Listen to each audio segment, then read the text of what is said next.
I'm saying?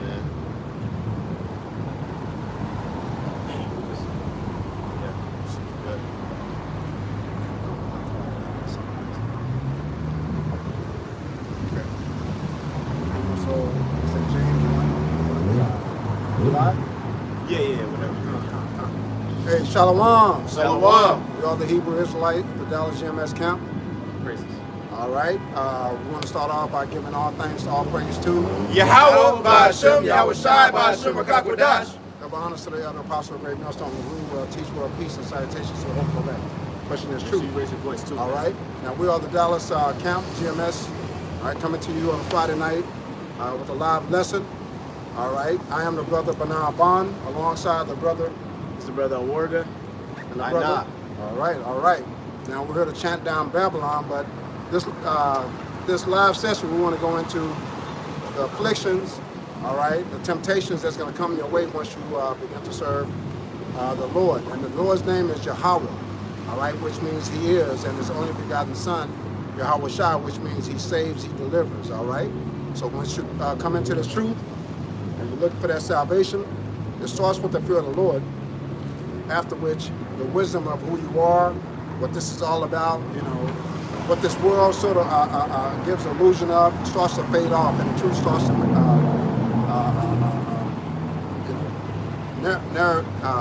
meditate with you. Marinate. Yep. Resonate. All that. You know what I mean? Hey, you want me to get a precept? Well, he's going to open up with Sirach 2 and 1. Okay. Ecclesiasticus 2 and 1. This is Ecclesiasticus, also known as Sirach, chapter 2, verse 1.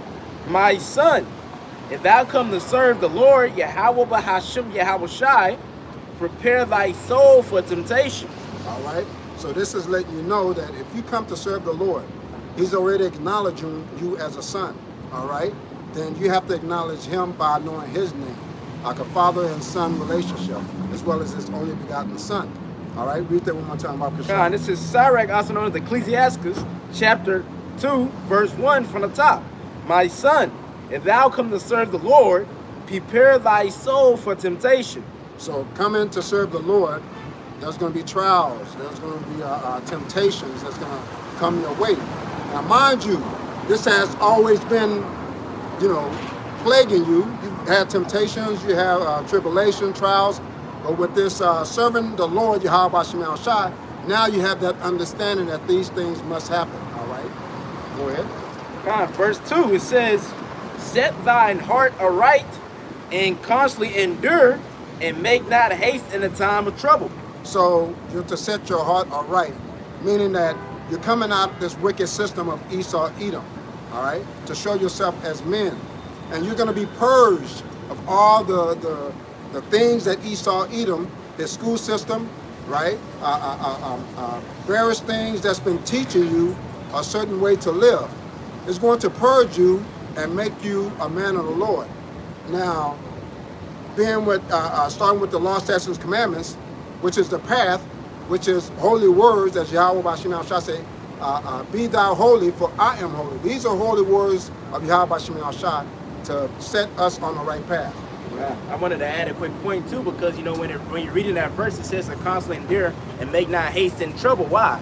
Because when the Lord, when these temptations come upon us, of course these temptations are from our own flesh, but when the Lord is trying us with these temptations that come upon us from our flesh, you know, that's the building of our faith at the end of the day.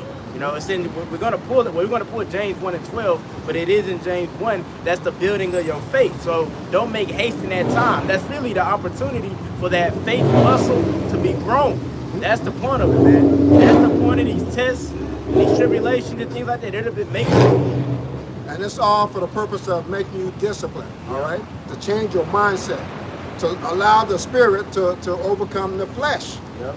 You see, that's the condition of the battle, where the spirit and the flesh is going to constantly war. And this is meant to quicken your spirit in the sense that you can't do it by yourself. It calls for you to know the name of Yahweh Ba'ashem Shai, like the brother said, faith, to overcome the flesh, man, because your average person can't do that. They're not disciplined. Isaiah 28 and 16. Therefore, thus saith the Lord, Yahweh, behold, I lay in Zion for a foundation, a stone. What's the foundation? Yahweh Shai, right? It says, a tried stone, a precious cornerstone, a sure foundation. He that believeth shall not make haste, right? So it says, a tried stone, a sure foundation, and a precious cornerstone. So that lets you know that Yahweh Shai is the foundation and a cornerstone, okay? A cornerstone typically can be, well, it's an agricultural, I mean, it's a architectural reference, okay? Cornerstone can be the corner of a building. It can also be the joining part of two sides of an arc, like, you know, if you got like a threshold made of brick, if it's like a semicircle at the top, you know what I mean? And that cornerstone is the one where most of the weight is on that. Like, you know what I'm saying? If you remove that, the foundation is gonna just collapse. The most important part. You see what I'm saying? The most important one. Can we even say building block? Yeah, I mean, a building block, yeah, exactly. Yeah. But the important one, the foundation. Exactly. You see what I mean? But it says, going into your point, you know, he that believeth shall not make haste. Yep. You know what I'm saying? Meaning, you're not going to run out of patience. Yep. We're talking about the ones that really believe in Yahweh Shai. Hey, they love not their life unto death. What does the scripture say in Sirach 4 and 28? Real quick. You know, I give it back. You know what I'm saying? Sirach 4. Let me see, 4 and I can read it if you. I got you right here. It says, Sirach 4 and 28, strive for the truth unto death, and the Lord, Yahweh Shai, shall fight for thee. So, all we gotta do is fight, but striving is really effort. You know what I mean? But the Lord gonna be the one that actually gives you the strength. He's gonna be the one that actually sees to it that you make it through the fight, through the other side, okay, alive, in the spirit, okay. Your body might not even, well, shit. We know even when it comes to, you know, salvation. You know what I'm saying? Our bodies, these vile bodies ain't gonna make it. So guess what? If you love your body so much, guess what? Hey, you know your body ain't gonna make it in the kingdom, right? You know what I'm saying? Can I get that word strive real quick? You got it. I just wanted to get that word strive. This is just the regular Google definition. It says make great efforts to achieve or obtain something. So like the priest read in that Sirach 4 and 28, how strive for the truth unto death. So you got to make great achieve, you know, like it says, great efforts to serve Yahweh Shai, man, to the points where it could cost you your life. That's why I said unto death. You know, cause look at the prime example, Yahweh Shai. He was obedient unto the cross, man. He didn't fold. He didn't, I'm done now. No, he strove unto death. Yeah. And us coming in the same stead, coming in the same footsteps of Yahweh Shai, we're not greater than our master. We got to strive unto death too. You know what I'm saying? Like they saying to death do his part, but death not going to do his part, you know? Yeah, and it's beautiful you got that definition for strive. It means to fight. Meaning it's not going to be easy, right? You have to be, it's working on your patience, your endurance. It's like a race, something that you're working on, right? So you have to strive and fight lawfully to achieve that goal, to get that prize, to get that crown, to be called the sons of Yahweh Shai, Yasharallah. Okay. This is back in Sirach, also known as Ecclesiastes chapter 3. So like in chapter 2, verse 3. I'm going to read verse 2 again. Please, Bible Shah. I'm going to read verse 2 again from the top. It says, set thine heart aright and constantly endure. Make not haste in the time of trouble. Cleave unto him and depart not away, that thou mayest be increased at thy last end. So the beauty of that scripture is letting us know that we have to go through these trials. Okay? There's no ifs, ands, or buts about it. You would have to go through that straight gate. All right? And that straight gate is going to yield something beautiful if you can endure. Now, in this flesh, we're weak. That's why there's a comforter. Yahweh Shai has sent down in order to help us through these things, man. All right? And so that comforter, all right?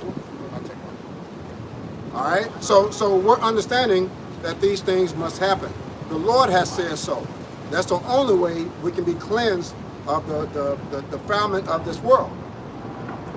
Go ahead. It says Sirach, chapter 2, verse 4 now. It says, whatsoever is brought upon thee, take cheerfully, and be patient when thou art changed to a lower state. So who's going to be doing all these things? It's Yahweh B'Shem Shai. All right? Everything that happens around you is through the power, the will, and the spirit of Yahweh B'Shem Shai. Okay? But if you come to serve the Lord, now you have understanding. As it says in, is that Proverbs 4 and 7? The principal thing, right, is, I don't want to chew it up. I'm getting it right now. Hey, Baba Kashah. Right? So now we're going to have understanding why we're going through these things. It's not just something that happened, you know, by luck or will. Go ahead. Proverbs chapter 4, verse 7. It says, wisdom is the principal thing. Therefore, get wisdom, and with all thy getting, get understanding.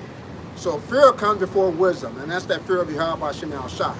Okay? And then you start to learn through the scriptures, okay, how a man should be, all these things that's going to happen to you, okay, why it must happen, and that's that understanding. Also, the understanding is the end of the thing, as it says in Ecclesiastes.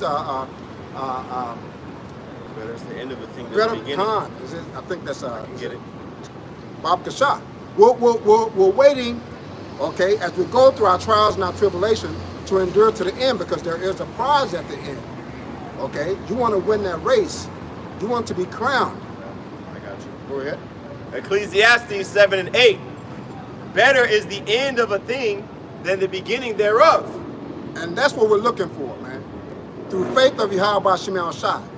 Because his word is good, all right? And his word does not return back to him void. It says in Isaiah 55 and 11, okay? The Most High is going to make good his word. If he says to stay in it, okay, till the end, that means there's something waiting for you on the other side. But you will never know what's on the other side if you quit halfway there or almost to the end. Then what was the point? You did all that for nothing. Go ahead. Now this is Sirach, also known as Ecclesiastes chapter 2, verse 5 now. For gold is tried in the fire, and acceptable men in the furnace of adversity. All right. My mind goes to the three children. Yeah, all right. Exactly. Okay. They were tried in the fire. Yep. And there's a story behind that, and the premise behind that is that they did not yield, even to death. Okay. They said we will not bow down to your idol. Yeah. Okay. And that's the spirit that we should come in. All right.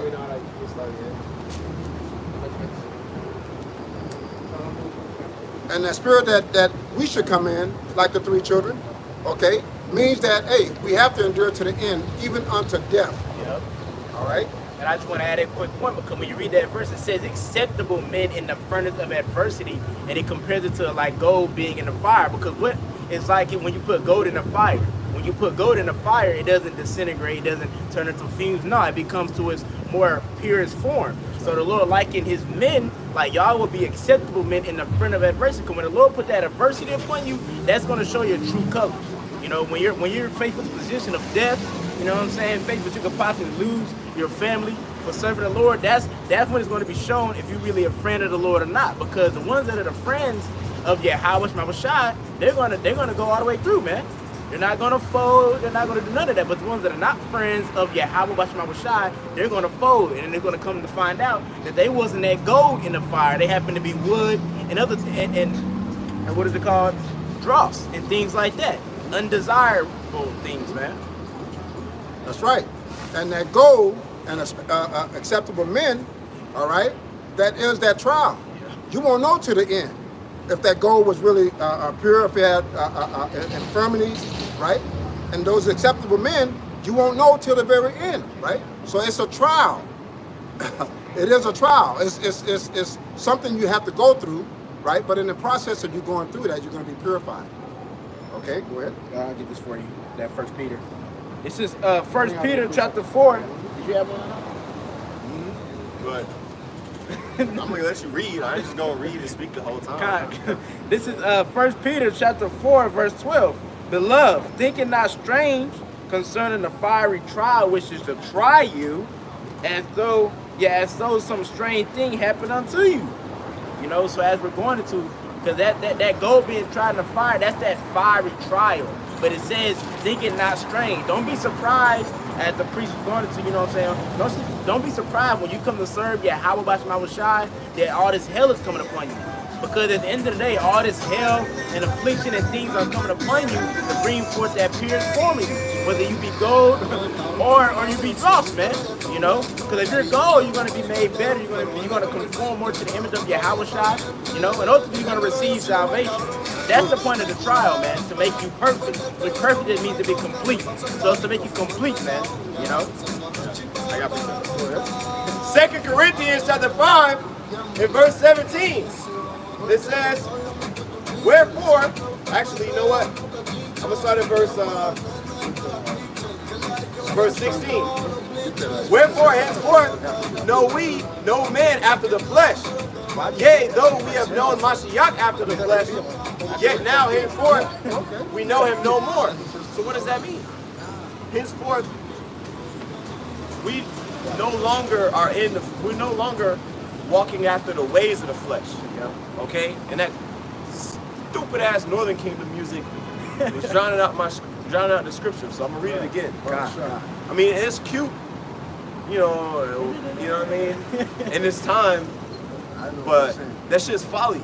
Yeah. You know what I mean? It's not gonna get you salvation. This is, you know, we in a strict, severe spirit right now. You know what I'm saying? All right. This is 2 Corinthians chapter 5. All right.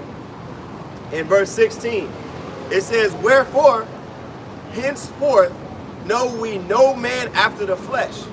Meaning, we ain't paying attention to niggas, man. Okay? These people in the world, excuse me, like, we ain't cool with them, buddy with them. You know what I'm saying? As close as we're gonna be with a brother.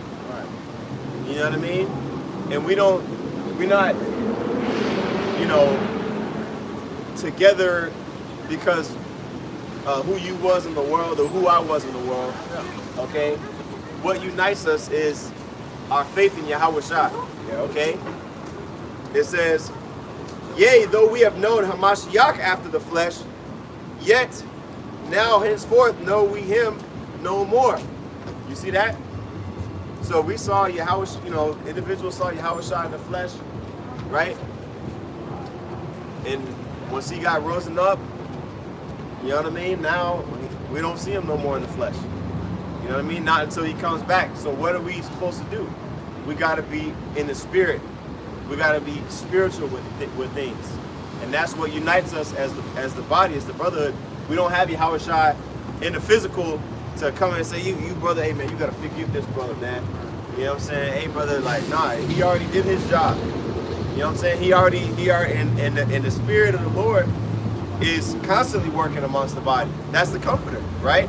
So now, it says, verse 17, therefore, if any man be in Hamashiach, he is a new creature. Old things are passed away. Behold, all things are become new. You see that? So that's why it's a spiritual thing, man. Right. That's why these people can't get it. That's why we're gonna receive a certain level of, like, bro, if we can see the spirits and the demons that these people had on them, I mean, we can see it because we can see past the physical. Right. But like, if it was, there was one movie, I don't know if y'all know, there's a movie where, like, in the movie, you could see the demons. There was like, not just even just only on people, the ones that was on people too. Not Constantine? But no. Okay. 'Cause there was a scene where you could see the demons. Yeah, no, it's more Okay. exemplified than that. It was demons floating around buildings, going in and out of the signs on billboards, like, and the ones on people walking down the street, like, they show like all the demons, right?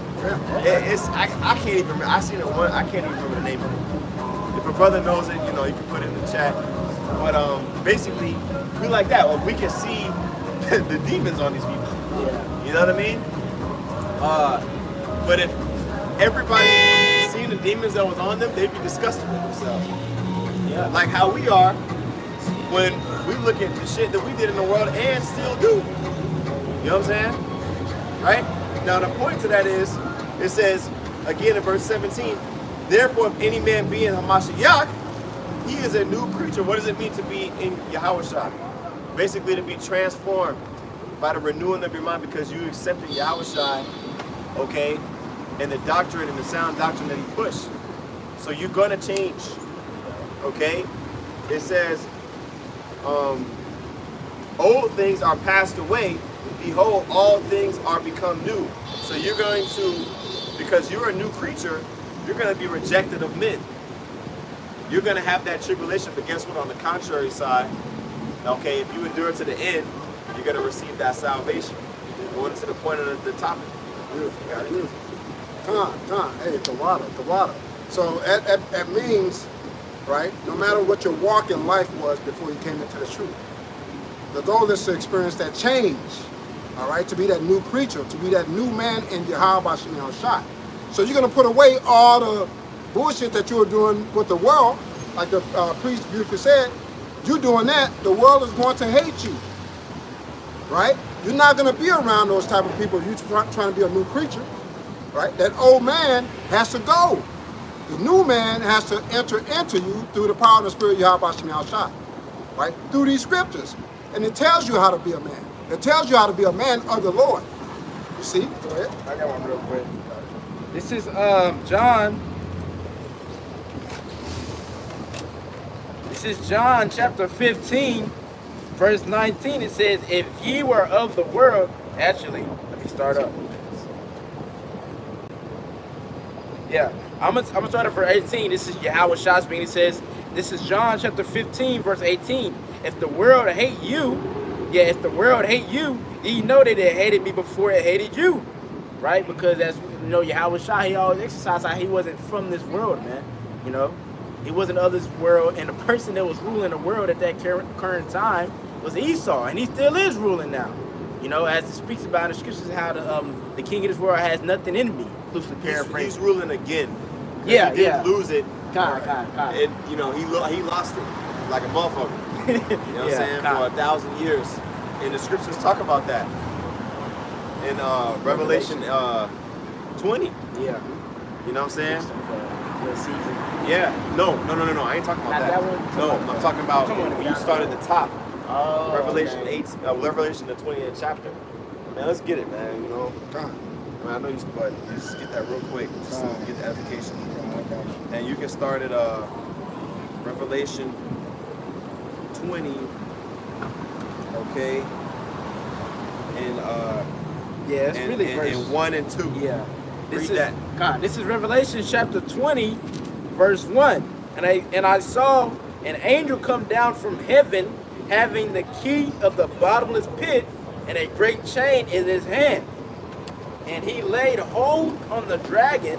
Yeah, the key of the bottomless pit, okay, is talking about Europe, or the bottomless pit in itself is talking about Europe. That's right. Okay, there's a lot of, now if you go to your Christian pastor and say, Mr. Pastor, no, I was reading this in Revelation 20.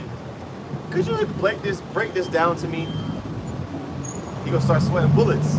T.D. Jakes ain't breaking this down. Okay, read that again. God, this is Revelation 20 and 1. I saw an angel come down from heaven, having the key of the bottomless pit and a great chain in his hand. Right. The key to the bottomless pit. Control. Yes, sir. You too. Control of Europe. Yep. Okay. And a great chain in his hand. Chain meaning also control. You use the chain to control. Yeah. Right. Go ahead. That's at Proverbs 21. You know how the king's heart is in the hands of the Lord, pretty much. But this is verse 2. It says, and he laid hold on the dragon, that old serpent, which is the devil and Satan, and bound him 1,000 years. Right. Okay. The old serpent, the dragon, and Satan. That's all talking about the same thing, which is Esau. Okay. Self-proclaimed white man. The self-proclaimed white man. Okay. Esau in general. Okay, he was bound up. Okay, because remember, where was the Roman Empire located? In Europe. Okay, Italy, Rome, but not just the country of modern Italy. You had all up into Europe. You know what I'm saying? All the way to modern day United Kingdom. You know, so that whole power seat was transferred, okay, from Esau to Jacob, okay. And after Titus, Vespasian, and Domitian, you had Israelite Caesars in there, okay, and eventually you had the transition of the Holy Roman Empire, you know what I'm saying, which it basically split, you know, between the Western Roman Empire and the Eastern Roman Empire. And as the Western Roman Empire continued to wane in its influence and its power, the Eastern Roman Empire continued to grow. And it basically transitioned into the Byzantine Empire. But that's another story. Well, actually, no, it's not, because the point is in verse 2. We just had to read verse 1 because it's a continual thought. Go ahead.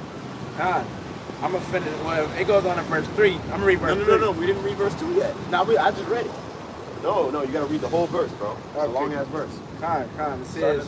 It says, Revelation chapter 20, verse 1. Verse 2. Verse 2, and it says, and he had laid hold on the dragon, on that old serpent, which is the devil and Satan.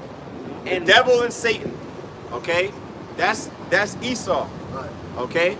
And the dragon, that's Esau, basically in, you know, the Roman Empire form. You know what I mean? Because those were the ones that was in power. The Grecian, and by the time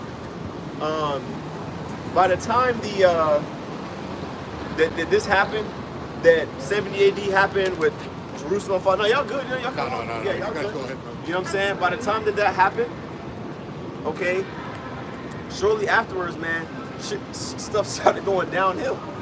You know what I'm saying? Like within a couple of decades for Rome. You know what I mean? And that was all spiritual. The Lord did that. Okay, go ahead. God, it says, and bound him 1,000 years. That's the point. It's always a nigga in a slingshot. I thought it was a truck. No, but what is that? That's a car. A little baby car. That's what I'm saying, man. And they got the music. I mean, bro, I'm not even gonna show that shit. Fuck, man.